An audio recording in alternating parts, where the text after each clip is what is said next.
The management wants to withdraw from motor racing.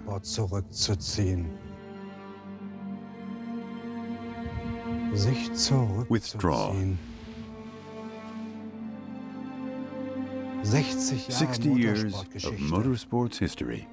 Over just like that.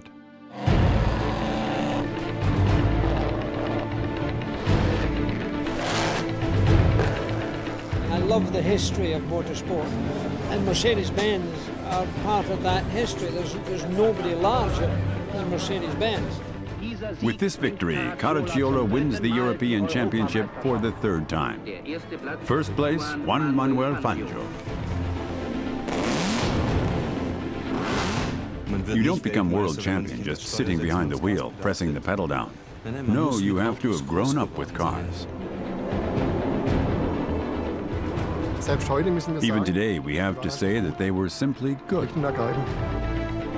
Rudolf Caracciola is the current holder of several international speed records on Mercedes-Benz.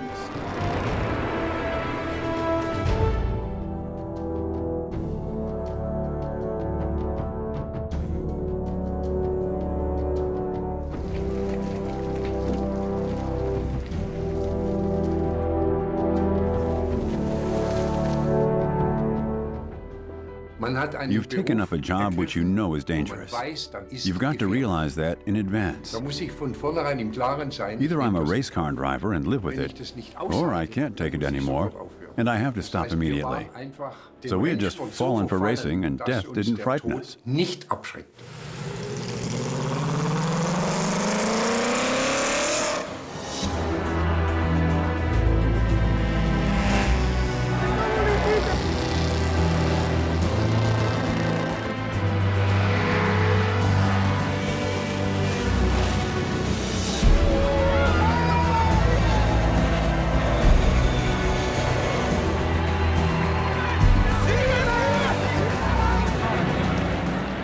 I'll keep driving.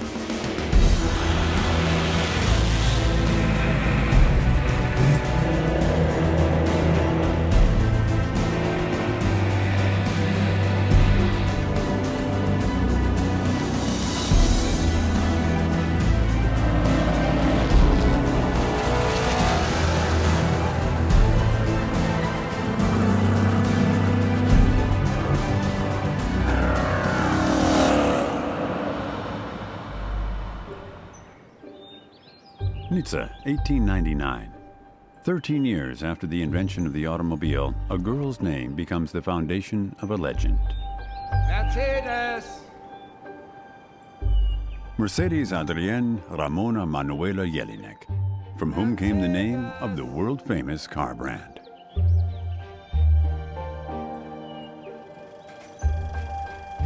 Her father, Emil Jelinek, registers in 1899 for a car race in Nizza under his daughter's name. From now on, all Daimler cars brought to the starting line by Jelinek start under the Mercedes name. The first victories are achieved, and in 1901, the 35-horsepower model is dominating the racing scene. The name Mercedes has become famous overnight. From 1902 on, the successor to the 35-horsepower Mercedes is called Simplex. This 28-horsepower Simplex from 1904 thrills the owner Dieter Dressel again and again.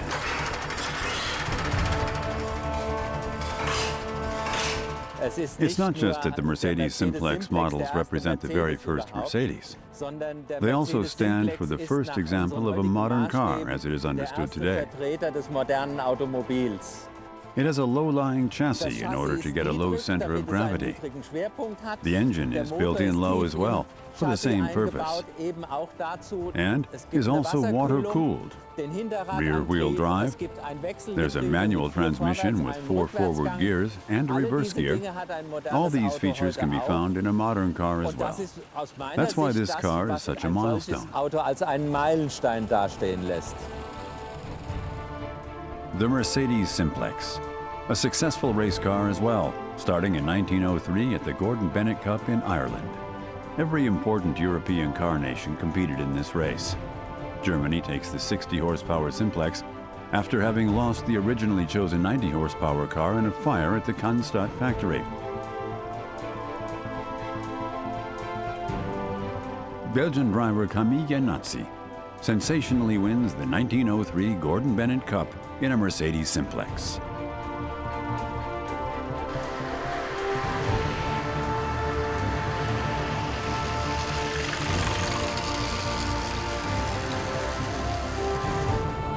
The Swabian car brand stays closely linked to racing in the following years.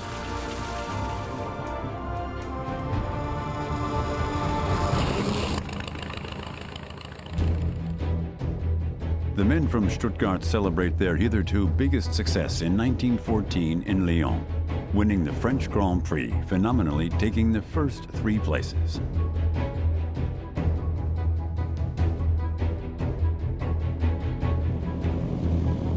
The original victorious car from back then found a new home far away from its former site of success. It's now driving in Oregon, where former Senator George Wingard rebuilt the Grand Prix car from 1914.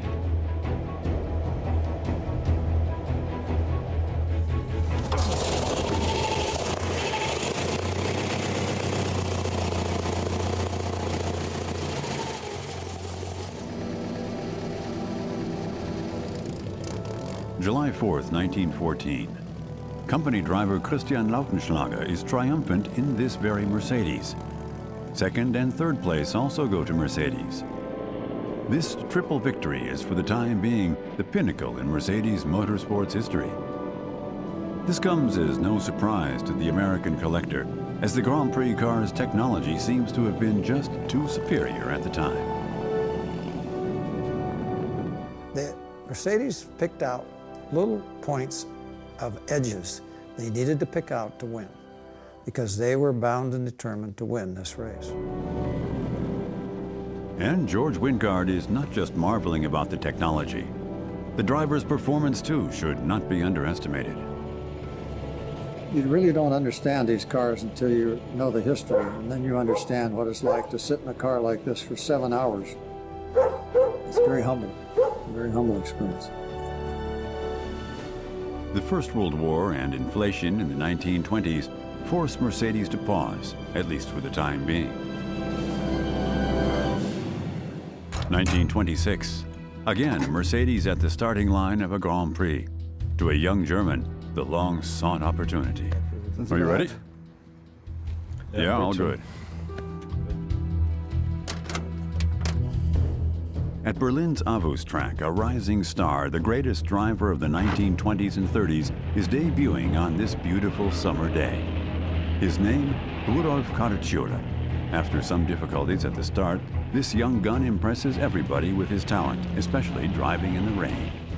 Inexplicably, the rain did not impede Rudolf Caracciola much, and he wins the Grand Prix. Born in Remagen in 1901, the son of a hotelier, is fascinated by cars from a young age on. As a kid, he already has but one dream. I believe that everyone can achieve what they want. I also believe that everyone who feels a strong enough urge for a certain occupation will at some point work in that profession. I wanted to be a race car driver ever since my 14th birthday. His dedication combined with intelligence and physical strength is legendary. The success story of Caracciola and Mercedes-Benz continues in the following years, with him reaching the Olymp of motorsports in the S, SS, and SSK models. The SS race car from 1928 is the second of the legendary supercharged models. 7.1-liter, 180 horsepower. The numbers speak for themselves. This car had but one goal: winning. The SS model's harmonious relationship between technology and driver makes this a superlative vehicle in 1928. Collector Franz Mark is especially fascinated by the engineering from back then. The car is a marvel in its entirety. What they've built in the late 20s was so well thought that you simply can't improve anything. It is as it is, and it remains as it is.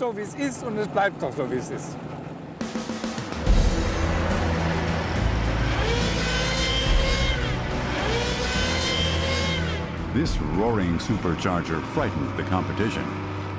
So in 1929 in Ireland, during this golden age of motor racing, the Tourist Trophy is revived. For some time now, Caracciola is no longer an outsider, especially not when it's raining. It's raining, and everybody is driving slowly except Caracciola. The restrained German quickly becomes the master of driving in the rain.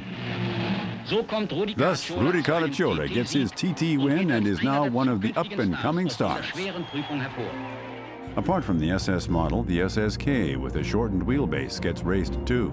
This car is thought to be the most spectacular of the six-cylinder supercharged models. Collector Everett Laumann can hardly conceal just how proud he is when speaking of his SSK. First of all, it's a very important car. There are only a few are made in the years 29, and this is one which is completely original. Other thing which is so wonderful, that this car is never been spoiled. No, it is exactly the SSK of 1929.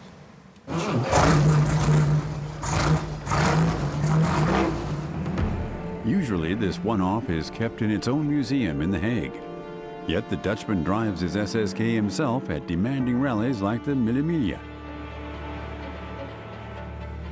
The engine has such a wonderful power. It was the top of the top. You could not get a better car than an SSK. I love it. I love to drive it.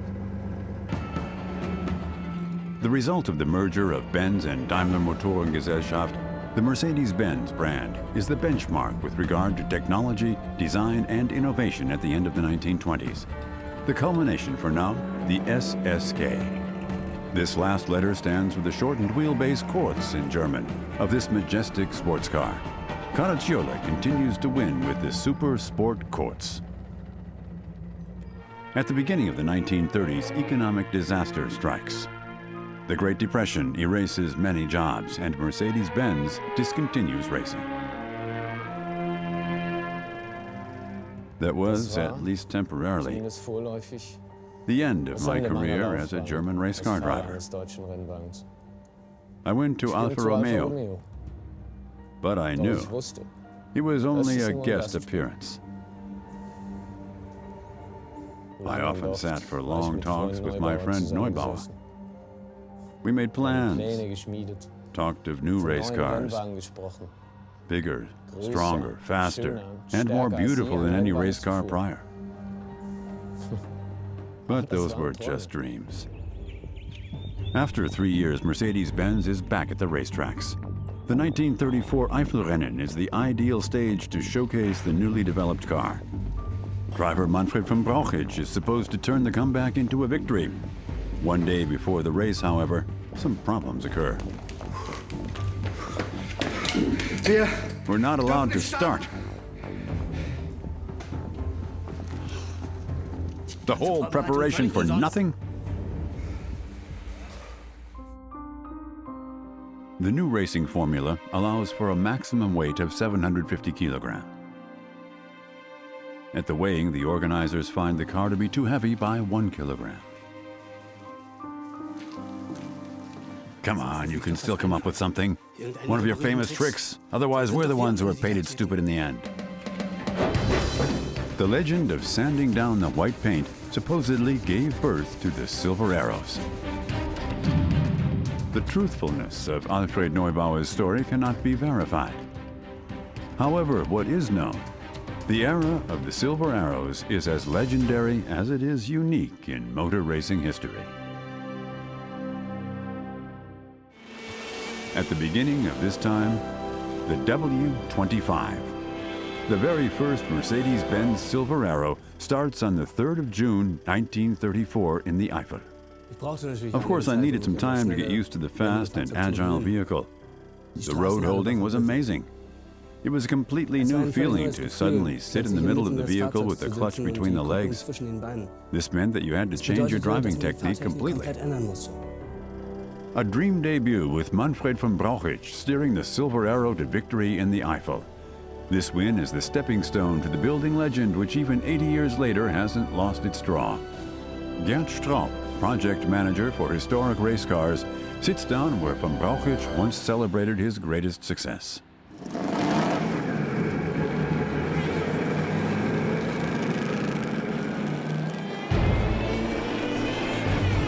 Today, the 354 horsepower engine is demanding everything from the driver on Mercedes-Benz test track in Untertürkheim.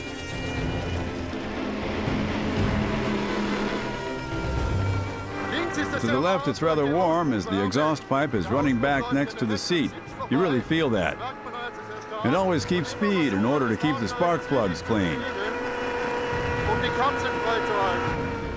The 8-cylinder straight engine has 3.4 liters at the beginning. In its time, the W25 is a racing monster. After winning its first race in the Eifel, the Silver Arrows are held as the favorites for the next race. At the French Grand Prix, the public's focus is on the race cars from Germany, and especially on the return of a legend. Rudolf Caracciola is returning to Mercedes-Benz with this race. Racing manager Alfred Neubauer is rather skeptical, however. Crashing in an Alfa Romeo, Caracciola severely injured his leg, and neither is he in the best shape psychologically.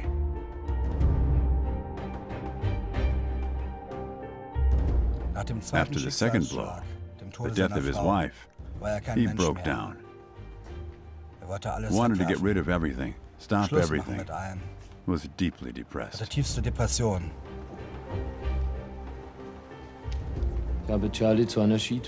talked Charlie into going on a ski tour from which she never returned. I've lost my best friend. Despite his reservations, Neubauer has trust in the abilities of his protege, and Caracciola turns up in best form.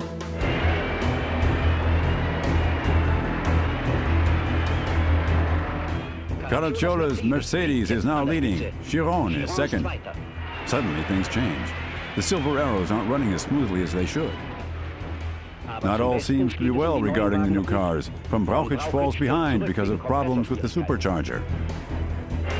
And the other cars break down too, a bitter disappointment for the Swabians. The German attack is averted. Rest. Gather all strength. I have a job to do. Next season, he's his old self again, topping it off with the win of the European Championship, which is held for the first time. It's a nearly indescribable feeling. Incomparable. You're back. That shadow is gone. You're racing again. Mercedes is 2 laps ahead of everybody else. Winner is the great German driver Rudi Caracciola. While Stuttgart is jubilant, the national competition from Zwickau goes on the attack. Auto Union wants to break the supremacy of the company from Swabia with the help of a newly developed car. High hopes are set on the exceptionally talented Bernd Rosemeyer, too. It's the beginning of a rivalry between 2 drivers, which will be closely followed by the racing community for the next 2 years. At the 1936 Eifelrennen, Rosemeyer shows for the first time that the balance of power is starting to shift. Caracciola retires from the race, and it becomes clear that Mercedes will be defeated. After the old hand breaks down, the new kid is suddenly ahead. It's young Bernd Rosemeyer, who used to race motorcycles. How he was able to throw the heavy Auto Union car through the bends, it makes one fear and worry. I wonder, is it natural talent, courage, or recklessness? Rosemeyer's impressive performance ensures that he will be remembered as one of the all-time greats.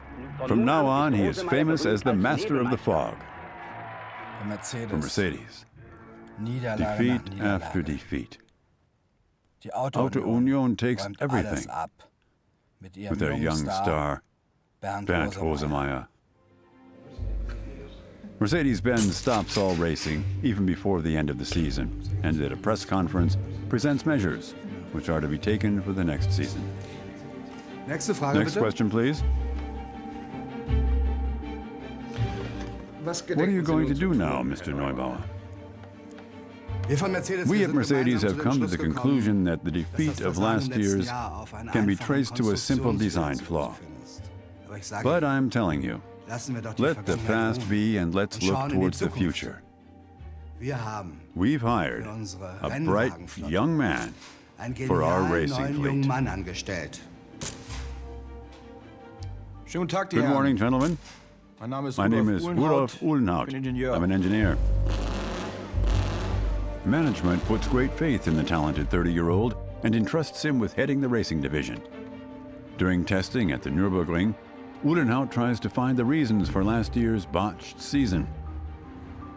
It quickly becomes clear that a refined version of the W25 doesn't make much sense, and so he decides to begin from scratch. Major changes in the concept lead to the development of the W125. Completely new running gear, much stronger engine than the previous version. The W125 had a stronger frame, but it was not heavier. A new front axle, a new rear axle, and we were able to maintain the permitted weight of 750 kilos. Everybody is awaiting the matchup between Caracciola and Rosemeyer at the Tripoli Grand Prix. First lap, Caracciola is leading. Stuck and Rosemeyer chasing him. 7th lap, now Van Brauchitsch ahead of Caracciola. 15th lap, Rosemeyer leading in front of Van Brauchitsch and Fagioli. 20th lap, Lang leading ahead of Rosemeyer and Delius. But none of the favorites wins. Instead, a former mechanic is triumphant. Hermann Lang is the man to watch. He's not only an excellent race driver, he's also an excellent mechanic. He has an ear for the sound of an engine and a sixth sense for the machines. And he's always able to exactly assess the strengths and weaknesses of his opponents. At Vienna's Höhenstrassenrennen, Hermann Lang shows his mastery of hilly terrain. Pushes his Mercedes-Benz for this race with twin rear wheels beautifully through the turns, eventually gaining the best overall time of the day. The Großglockner serves as the setting for these spectacular hill climb races. Hermann Lang drives to a new course record with the W125. More than 70 years later, the car returns. Jochen Mass, former Formula One driver and winner at Le Mans, at the wheel. Racing history right in front of him. At the very least, I've got them on my mind, the drivers from back then, who were really driving fantastic races. And these hill climb races, now those were real races, and they gave everything absolutely amazing. I've been driving many hill climb races, and I know how dangerous these can be if you're driving at the limit. It's a gratifying experience to drive these cars, to think of these men back then who drove great races. And these cars were fantastic. The 125 went like nothing else, and won. With the picturesque Alpine setting in the background, the former touring car champion is pushing the 6-liter engine up the mountain, his feet constantly working the pedals. The curvy road demands full concentration even from an old hand like Maas. One mistake would have fatal consequences. Yet the 66-year-old knows the car like no one else. Car and driver are one. A symbiosis just like 80 years ago with Hermann Lang. Only then, under true racing conditions. After Hermann Lang's surprising success in Tripoli, the remainder of the 1937 season goes through as expected, with the ongoing match between Caracciola and Rosemeyer being the key theme. Caracciola and Mercedes-Benz want to regain the crown of the European motor racing scene at the German Grand Prix. Both top drivers and their cars are really driving in a league of their own. Till today, this duel is seen as one of the most exciting in motorsports history. 2 laps later and Rosemeyer is in the lead. Another 4 laps and his tire bursts and his hub shell is broken. Nuvolari on Alpha is third when a damaged tire slows him down. Caracciola is driving as masterfully as ever. This is Caracciola's 5th win at the German Grand Prix in a Mercedes. The European Championship again goes to Stuttgart, and the 2 German racing stables are competing on the German Autobahn as well. Speed records are equally part of it, as are Grand Prix victories. Rudolf Caracciola gets 5 class records and 1 world record in 1936, attaining a top speed of 372 kilometers per hour. No one has ever been that fast on a public road. The former record holder doesn't make it undamaged through the war.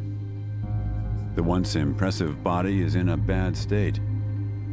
An exact replica is best positioned to measure the aerodynamics in a wind tunnel for the first time, as that had played a key role in Caracciola's success. No better place for testing than Mercedes-Benz wind tunnel in Untertürkheim.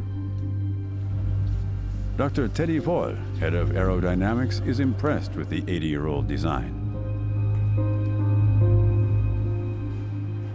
The streamlined body is almost perfect. The bulbous front allows for no turbulences, so the air is displaced nearly without any vortices to stream along the body and suddenly flow together at the stern. And there at the back is a very small transom in order for the flow to easily reunite and separate cleanly.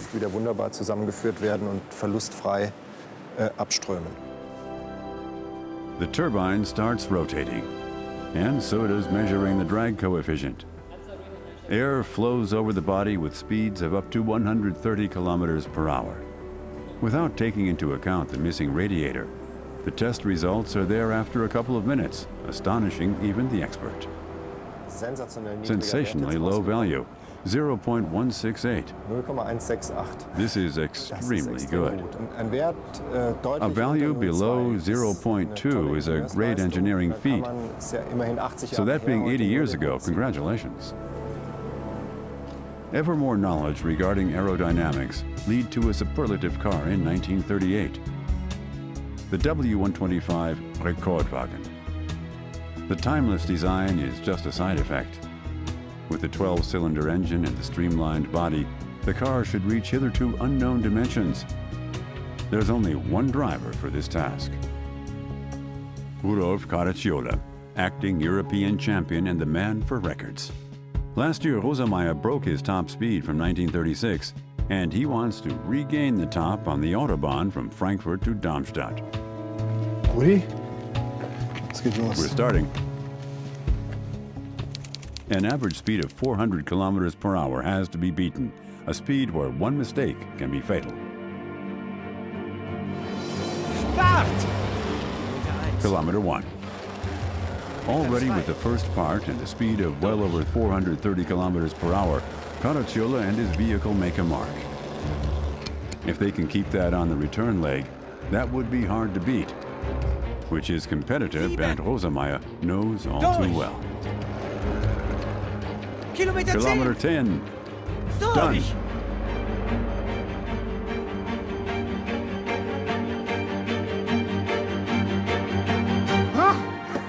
That's the record. 432 kilometers per hour on average are to be beaten by Rosemeyer. However, the building breeze is concerning the organizers. Congratulations. Thank you. Have you guys called the Weather Bureau again? It'll be fine.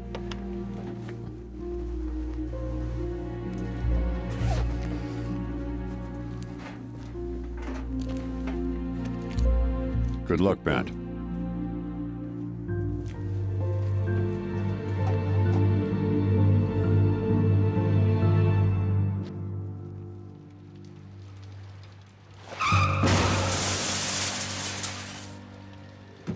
Caracciola's record is unbroken till today. At kilometer 9, a gust takes the Auto Union car. Rosemeyer has no chance and is immediately dead. At the pinnacle of his career, his passion proves to be his undoing. Motor racing loses one of its greatest idols on this 28th of January. Yeah. He was the embodiment of youth and heroic courage. He took the greatest gamble and paid the highest price.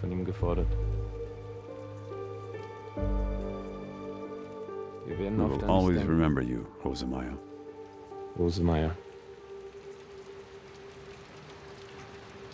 Bernd Rosemeyer is survived by his wife and child. Racing goes on, however. Brit Richard Seaman joined the Mercedes-Benz team last year. In the 1938 season, he's keen to go for it. The English gentleman finds his great love in Germany, Erika Popp, daughter of the BMW CEO. Together they buy a house on Lake Starnberg. In his pursuit of happiness, he even breaks with his conservative mother in London, who is appalled at her son starting for Nazi Germany. To Seaman, racing success is all that counts.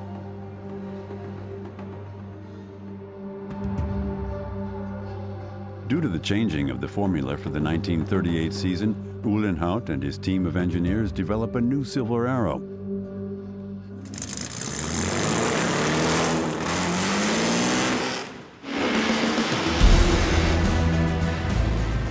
Cylinders, 3-liter engine displacement, and 484 horsepower, the W154. Clearly to be seen is the avant-garde aerodynamic design. The W154 can attain a top speed of more than 300 kilometers per hour. The driver is sitting between two tanks filled with highly inflammable fuel.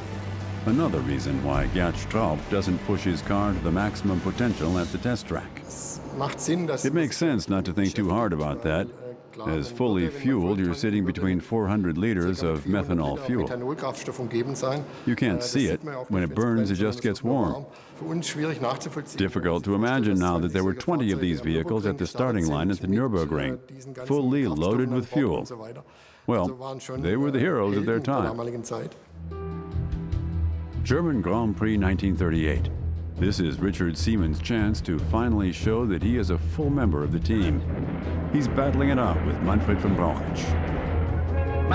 Manfred von Brauchitsch is in the lead. Finally, it seems his biggest dream comes true, winning the German Grand Prix.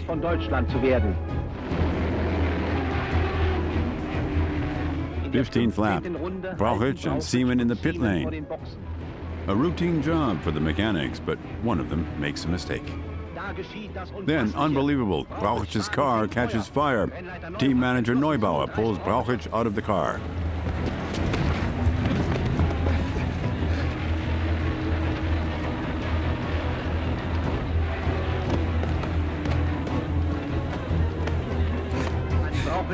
Passing Brauchitsch's burning car, Seaman goes on to take the lead.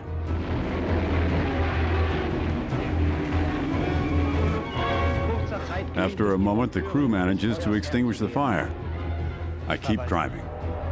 To the thundering applause of the crowds, Brauchitsch continues the race. Bad luck strikes again as Manfred von Brauchitsch's car slides into a ditch and he has to abandon the race. Seaman drives impeccably, winning, leading by 3 minutes. For the first time in 15 years, an Englishman has won an important Grand Prix race. Seaman manages to emerge from the shadow of the other drivers. This victory at the German Grand Prix is for the time being his professional high point. And privately, it's going rather well too, as he marries his great love Erika Popp in the winter of 1938. 1 year later, the famous Circuit de Spa-Francorchamps in eastern Belgium is virtually flooded.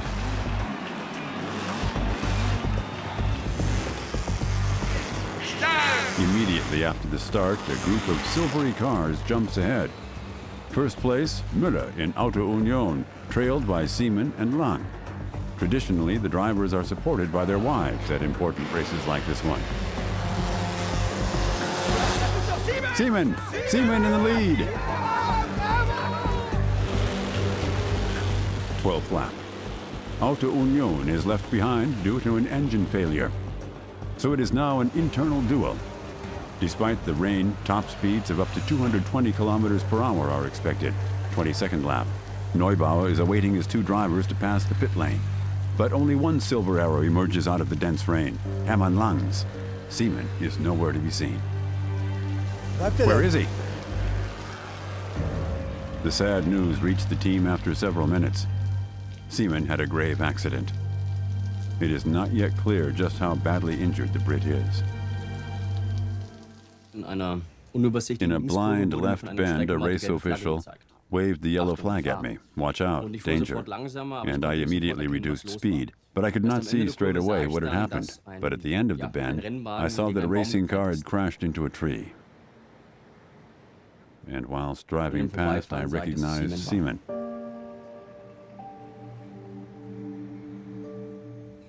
I will never forget this horrifying picture. The car was practically wrapped around the tree due to the massive impact. The tank had burst. Wedged in his seat was Seaman, amidst a blaze.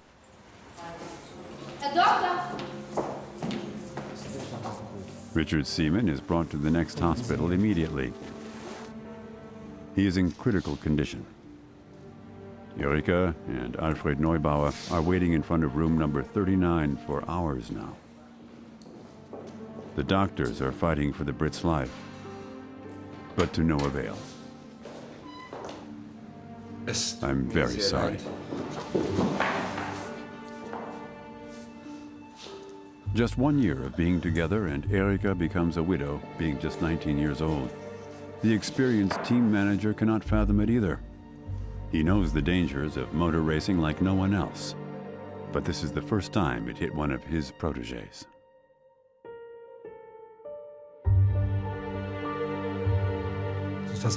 It's always the same old. I know it from thousands of races. I've experienced it over and over again on all race courses around the world. A driver takes the same bend 99 times, and at the 100th time, it all goes wrong. He wants to achieve a better race time. Accelerates a little bit more, loses control, and crashes fatally. Richard Seaman, the only casualty in the era of the pre-war Silver Arrows. Hermann Lang and his Mercedes-Benz Silver Arrow wins the race in Spa, becoming a celebrated but tragic hero.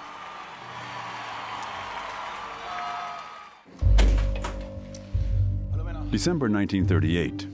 Rudolf Uhlenhaut's design office is bustling with people. Just a few weeks ago, the board of directors decided to build a new race car, as the organizers of the Tripoli Grand Prix decided to use a new formula for the desert race in the Italian colony. Only cars with an engine displacement of no more than 1.5 liters are allowed to start in May 1939. Modify the W154? Impossible. A new development is needed. Many all-nighters and dozens of drawings later, the W165 is ready in April 1939 already. A technological masterpiece.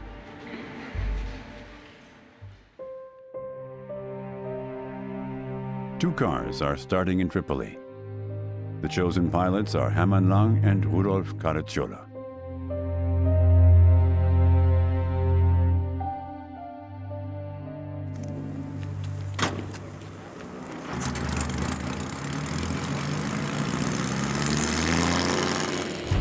At the wheel of the smallest Silver Arrow ever built is Jochen Mass. 254 horsepower and an impressive 8,000 revolutions per minute can propel the W165 up to 270 kilometers per hour. These bare numbers speak for the impressive performance by the developers. But not only the engineers have Jochen Mass looked back misty-eyed. The former Formula One driver values especially the performance of the man sitting behind the wheel.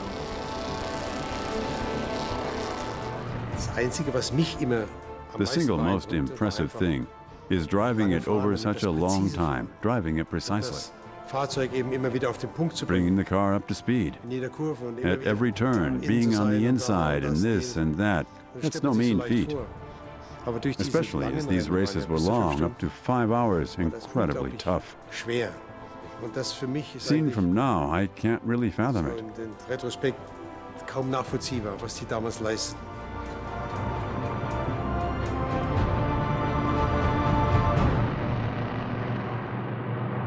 Race day at the oasis of Melaha.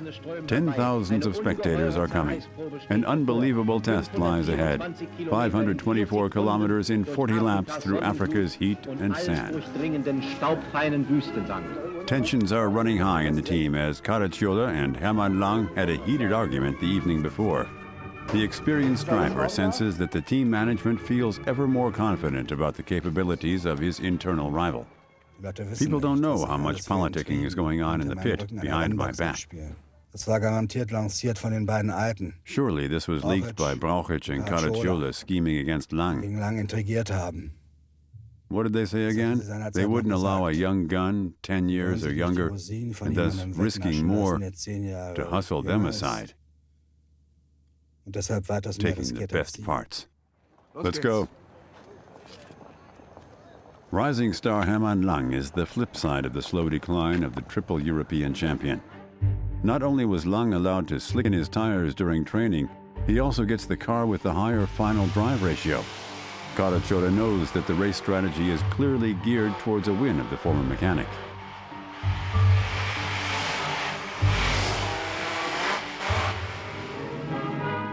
28 red race cars from Alfa Romeo and Maserati, which both have ample experience building 1.5-liter cars versus the 2 silver Mercedes-Benz cars.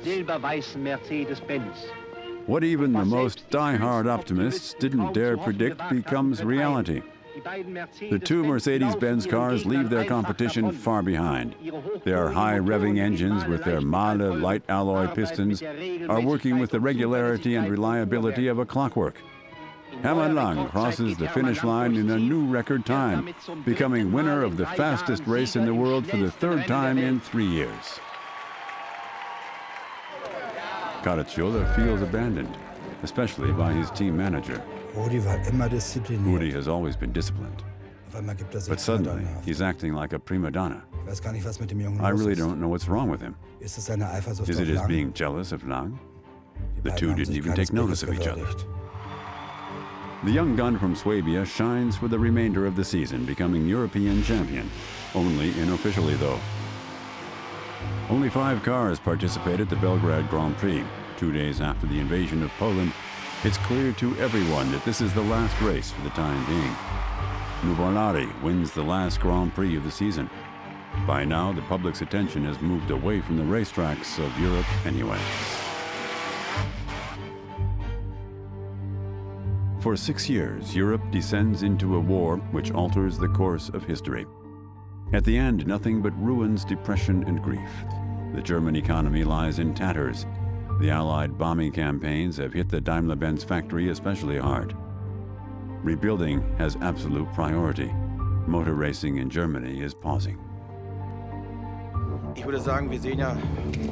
Then, in 1951, the board of directors decides clandestinely to return to motor racing. After 2 sobering races in Argentina, Uhlenhaut and Neubauer are tasked to create a new team for the 1952 season. And after 13 years of absence, a new car, too, to prepare for the comeback.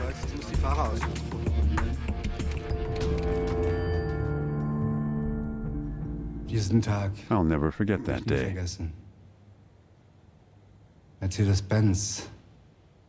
Mercedes-Benz is taking up racing again after the war, and they got a new car. This day was like the beginning of a second youth to me.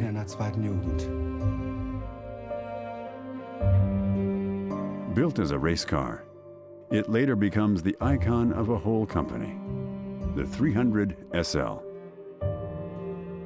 The legendary gull-wing doors make it a symbol of a new beginning.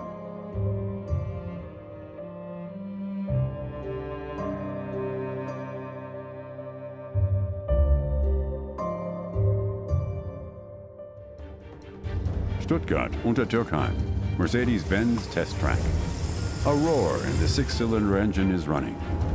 Rudolf Uhrenhout used an extremely lightweight tubular space frame made from very thin steel tubes.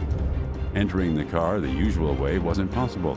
Thus, the gull-wing doors were born. The W194, as it is internally called, isn't just about pure performance. The car is built for long-distance racing, and thus durability and reliability are the decisive factors.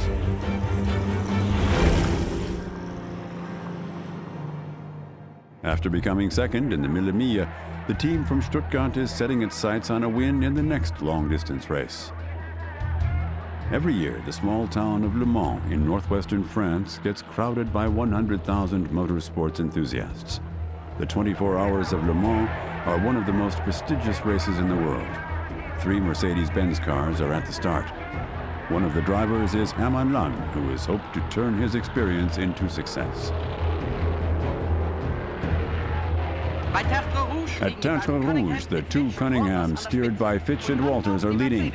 And then come the Mercedes. Neubauer just gave his protege some new advice.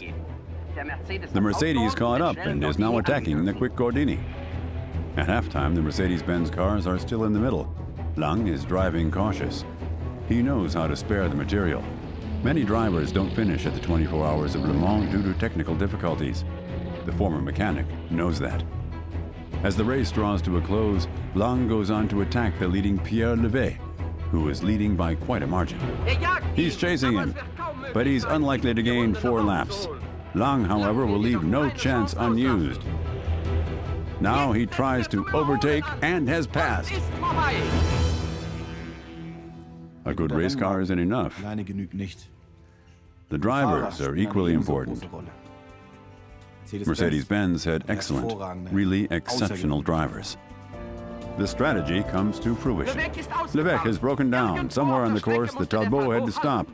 Neubauer is excited. The Mercedes cars seem to be the winners. Sensational. After 13 years of absence, Mercedes-Benz is back at the top.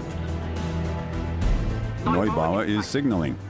Place 2 goes to number 20, and for the first time, this magical 1 goes to Lang as he is passing the pit lane in the lead. Mercedes number 21 finishes first. An epic race comes to a close. Everybody gave his best. I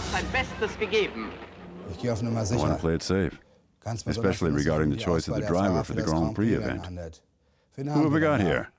Lang? He's a good driver, but in his 40s. So I got no one to really push the Silver Arrows. Yet I need a driver, and I already know who it's going to be. Here, written in my notebook, marked with red crosses. His name is Juan Manuel Fangio. When Mercedes-Benz returns to the pinnacle of motor racing in 1954 by hiring the Argentine, they get one of the best drivers of the time. Together with Fangio, they want to found the second era of the Silver Arrows. July 4th, French Grand Prix. The last seconds before the start. In the first row are Fangio, Kling, and Ascari. The new Silver Arrows are debuting in the still young Formula One. Right from the start, Kling, number 20, and Fangio, number 18, are leading. Now Fangio gets ahead of Kling. Behind them, Gonzalez and Hawthorne and the new Ferraris. Double victory for the newly developed Mercedes-Benz and a record average speed of 186.6 kilometers per hour. Mercedes-Benz is back, and impressively so. The debut of the new Silver Arrows shows parallels to the one from 1934, when Manfred von Brauchitsch won in the Eifel. This time, it's Juan Manuel Fangio who is exciting the crowds. The son of Italian immigrants has a special technical knowledge after having apprenticed as a mechanic. You don't become world champion just sitting behind the wheel pressing the pedal down. No, you have to have grown up with cars. To be honest, many drivers could have beaten me if they had been driving behind me. They lost because they passed me. Seen by many as the most beautiful race car of all time. The streamlined body, every curve hints at its unlimited speed potential. the W196R.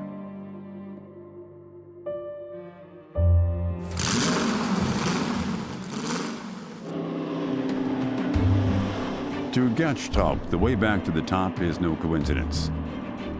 I think the people back then were simply good at what they were doing, using every possible way to build a race car, which was almost unbeatable in every respect. Be that the engine, the body, or whatever, it was a great team. Even today, we've got to say they were simply good.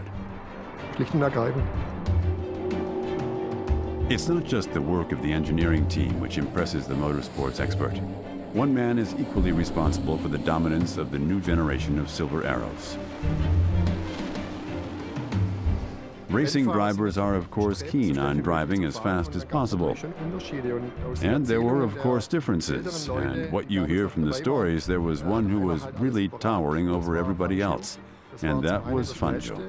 He was the fastest and yet had the lowest fuel consumption, had the lowest wear on the brakes, and all that came together.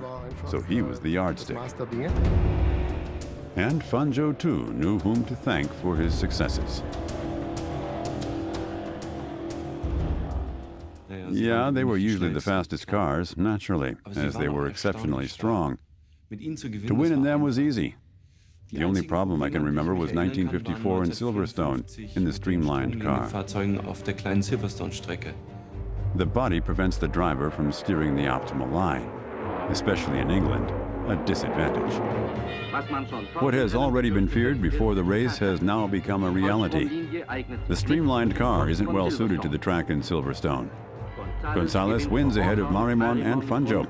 The battle between Mercedes and Ferrari is 1-1. Due to this problem, the team had already developed a more traditional body for the W196R before the season started. But only mid-season the technicians give their go-ahead to actually use the car. Hans Hermann is then the youngest team member. Today, over 80, he's one of the last remaining witnesses of that time. The fascination remains till today.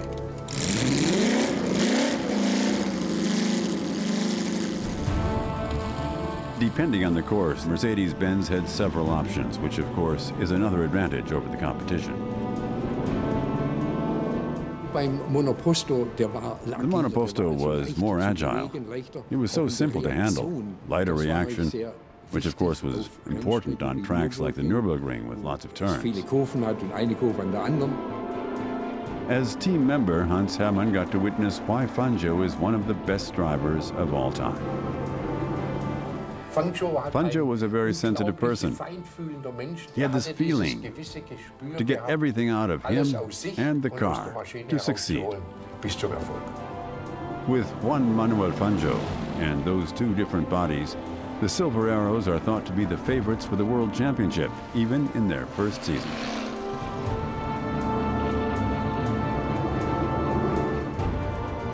The new version with uncovered wheels is first used at the European Grand Prix at the Nürburgring. Everybody is looking at Fangio, who wins the race and is thus coming closer to his World Championship title.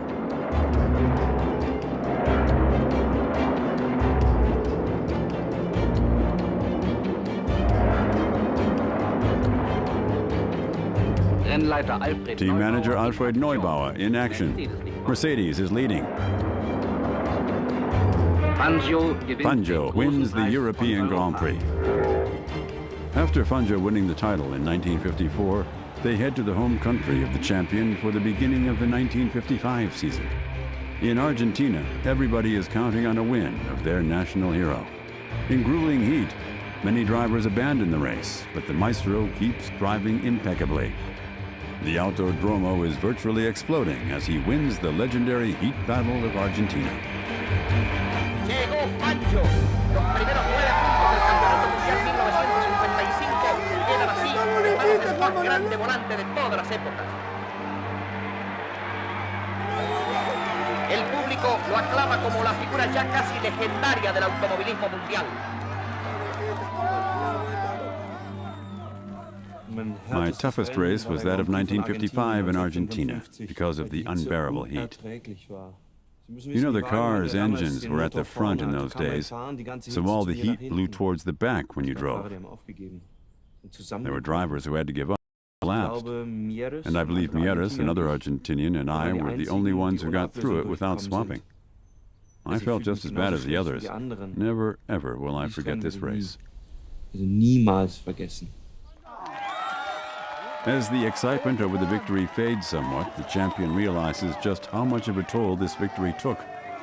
His right leg is severely burned due to the enormous heat. That's another reason why this race is thought of as one of his greatest. Buenas tardes. Buenas tardes, señor. The wound doesn't hold back the Argentine's ambition, as Mercedes-Benz wants to win 2 titles this season.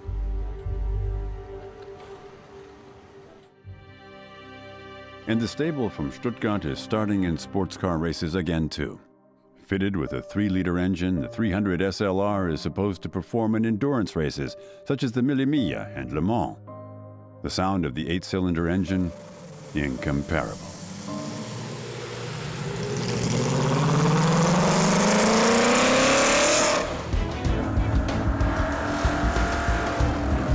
The Silver Arrow pilot Sterling Moss once said about the sound of the 300 SLR, "No other engine sounds so me." Obviously, the engine running speed was quite high for those times. The engine was brought up to 8,000 revolutions. And at that point, it can naturally get quite aggressive. And due to the long inlet manifold and relatively short exhaust with almost no muffler on it, it can sound pretty vicious.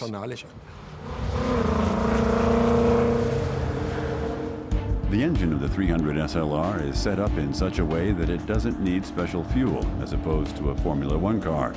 The car uses normal, high-octane fuel. With a power of 310 horsepower, the Silver Arrow attains a maximum speed of 300 kilometers per hour. From my point of view, the car drives very well. It's a car which can be driven slowly and at top speed, as the achievements during those days show. But the car was the ultimate, also considering the tuning of the car. The maiden voyage takes place in northern Italy. Neubauer hired young Brit Sterling Moss to achieve the goals set.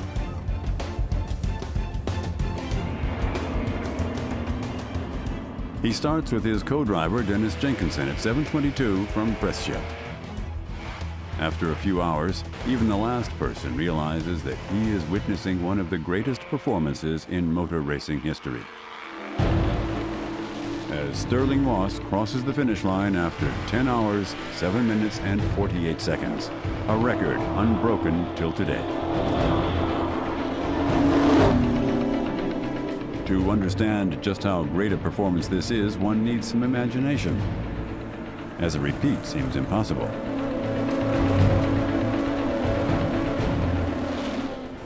Unbelievable to me, this performance, what Moss has shown here.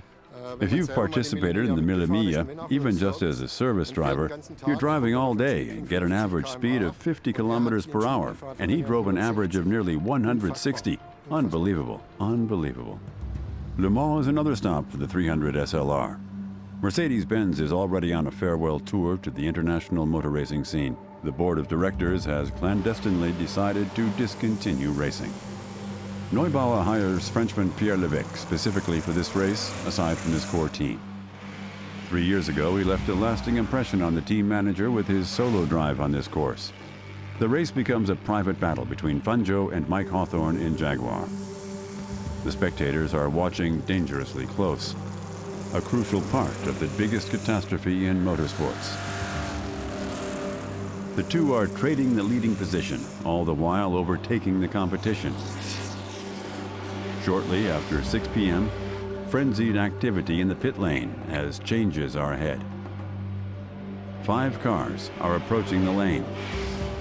Among them, the leaders and Pierre Levesque.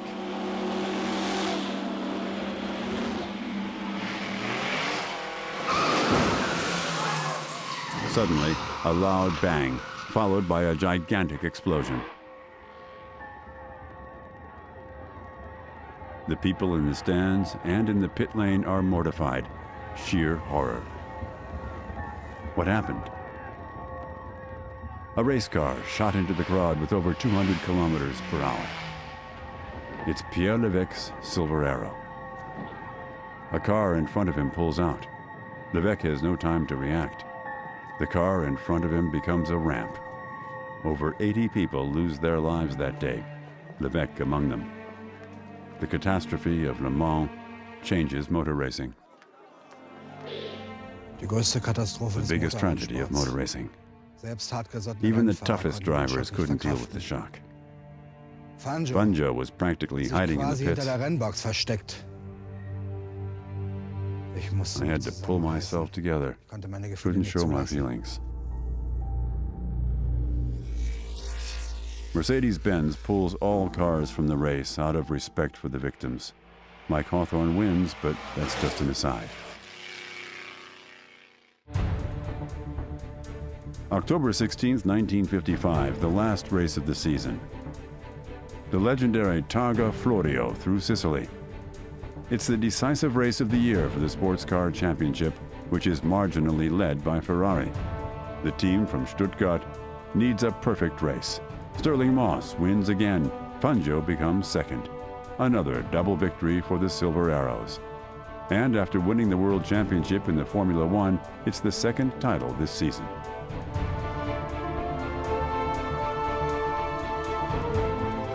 I'm still in a daze from the victory party.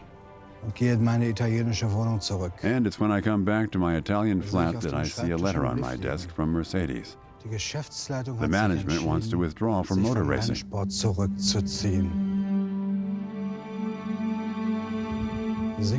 Withdraw. 60 years of motorsports history. Over just like that?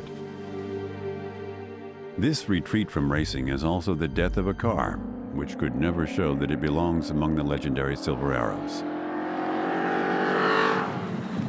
The 300 SLR was supposed to chase titles in the 1956 season as a coupe, a car which became a legend despite never having raced. Michael Bock, director of Mercedes-Benz Classic, can only come up with superlatives for this so-called Uhlenhaut coupe. It's supersonic, gigantic, super sport. To most people at that time, when this machine was passing at 290 kilometers per hour, that must have been an experience from another world. The car is named after racing car expert Rudolf Uhlenhaut, who used this special SLR as his company car. To Michael Bock, the Uhlenhaut Coupe stands also symbolically for the whole dominance of the Silver Arrows. This car is the pinnacle of the racing department of the 30s and 50s. Over 2 decades of dominating motor racing in Europe, due to their attitude, their engineering genius, and also their pragmatism. That was the playing field of Rudolf Uhlenhaut and also of Alfred Neubauer.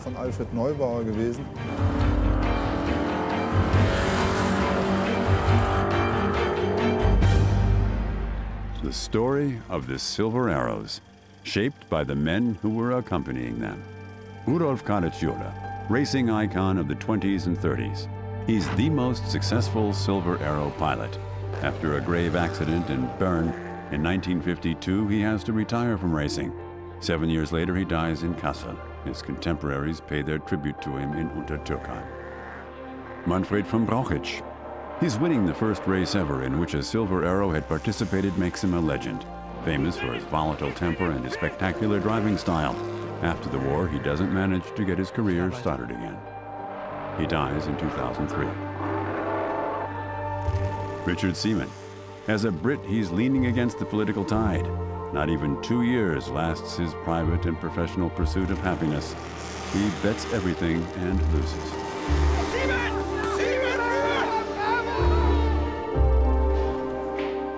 Juan Manuel Fangio.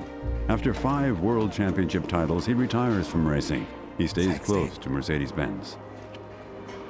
When I stopped racing, they made me the president of Mercedes-Benz in Argentina. Me, a boy from a small town. To this day, he's seen as one of the best drivers of all time. He dies in 1995 in his home country. Hermann Lang drove his last race for Mercedes-Benz in 1954. He once ended Caraccio's dominance. His relationship to his former competitor remained tense even after the war. Hermann Lang dies in 1987 in Bad Cannstatt. Rudolf Uhlenhaut, the silent genius of the racing department, an excellent technician at the wheel, nearly as fast as the fastest Silver Arrow pilots. He dies in 1989. Alfred Neubauer, the legendary team manager. No one shaped this era of motor racing more than the team manager. He lived through all the ups and downs of the Silver Arrow era. After the discontinuation of racing activities, he acts as a historian of racing history until he dies in 1980. Accelerate! They were the heroes behind the wheels of legendary cars, which had an importance far beyond motor racing. The Silver Arrows, the historic pinnacle of a unique success story.